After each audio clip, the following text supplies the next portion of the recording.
Γεια σας. Έχω σήμερα μια βλάβη εδώ σε μια μπαταρία Parkside, κλασική μπαταρία που χρησιμοποιείται σε όλα τα Parkside, και αυτό που μου έκανε ήταν να αναβοσβήνει ο φορτιστής και τα δύο LED και να μην μπορεί να την φορτίσει. Πάμε να δούμε τη βλάβη. Η βλάβη δεν βρίσκεται στην πλακέτα, την έχω βγάλει την πλακέτα, και δείτε πόσο απλά μπορεί να μας μπερδέψει αν δεν έχουμε τα κατάλληλα όργανα. Έχω εδώ το πολύμετρό μου και θα αρχίσω να μετράω τις στάσεις μία-μία σε κάθε στοιχείο μπαταρίας. Έτσι, βάζοντας τους ακροδέκτες στο πρώτο στοιχείο 18650, βλέπω ότι έχω 3,8 βολτ αυτή τη στιγμή, που σημαίνει ότι είναι καλή φαινομενικά. Βάζω στο δεύτερο στοιχείο τώρα και βλέπω ότι και αυτή είναι στα 3,8 βολτ, που και αυτή φαίνεται ότι είναι καλή. Συνδέω στο τρίτο στοιχείο αυτή τη στιγμή και βλέπω μια τάση 1 βολτ. Εδώ η τάση είναι πολύ χαμηλή αυτή τη στιγμή και κάποια στιγμή μου την έβγαζε και 3 βολτ αυτήν την τάση.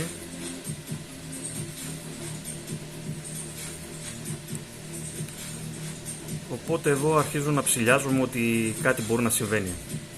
Μετράω και το τελευταίο στοιχείο 18650 και βλέπω ότι έχει 3,79 βολτ. Οπότε τώρα θα χρησιμοποιήσω το όργανο αυτό που σας έχω δείξει ότι μετράει μιλιόμ, την εσωτερική αντίσταση της μπαταρίας, και πάμε να δούμε πώς θα συμπεριφερθεί. Συνδέω το πρώτο στοιχείο, είναι εδώ, πλην εδώ, και βλέπω ότι έχω καλή αντίσταση, 26 μιλιόμ, 3,8 βολτ. Πάμε στο δεύτερο στοιχείο.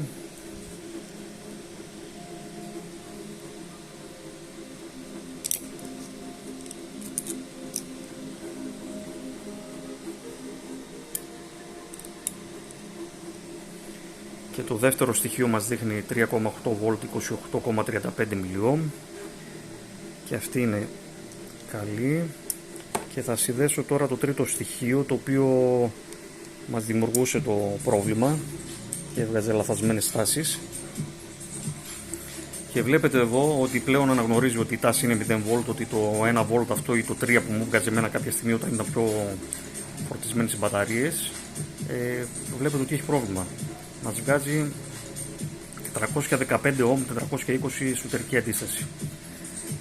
Αν αλλάξουμε εδώ την κλίμακα, το μενού το οποίο το έχω σεταρισμένο για αυτές τις μπαταρίες, θα μας ανάψει κόκκινο. Βλέπετε ότι αναβόσβησε το κόκκινο και την έβγαλε σφάλμα και έχει πάει στο ιστορικό. Οπότε ξεκάθαρα καταλαβαίνουμε ότι αυτή η μπαταρία έχει χαλάσει η εσωτερική της αντίσταση, γι' αυτό δεν μας δίνει και τάση.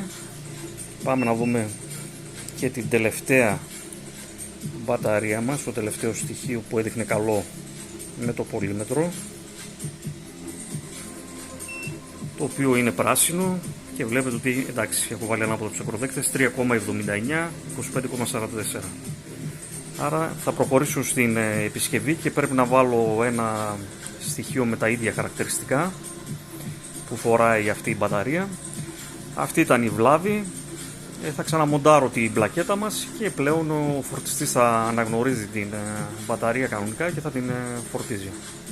Αυτή η βλάβη προήλθε μετά από έναν αντάπτορα που σύνδεσα στην μπαταρία και τράβηξα τάση από μέσα του, πολύ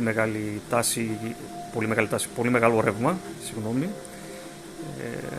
και το στοιχείο το ένα δεν άντεξε και μάλιστα πήγα και χαμηλότερα από ό,τι έπρεπε σε τάσεις, δηλαδή τη συμπεριφέρθηκα άσχημα γενικώς στην μπαταρία και την πήρα στα χέρια που λέμε. Αυτό ήταν το βίντεο, σας ευχαριστώ πολύ, καλή συνέχεια σε ό,τι κάνετε. Αν σας άρεσε κάντε μια εγγραφή, πατήστε και το καμπανάκι και θα τα ξαναπούμε με ένα διαφορετικό βίντεο. Γεια σας.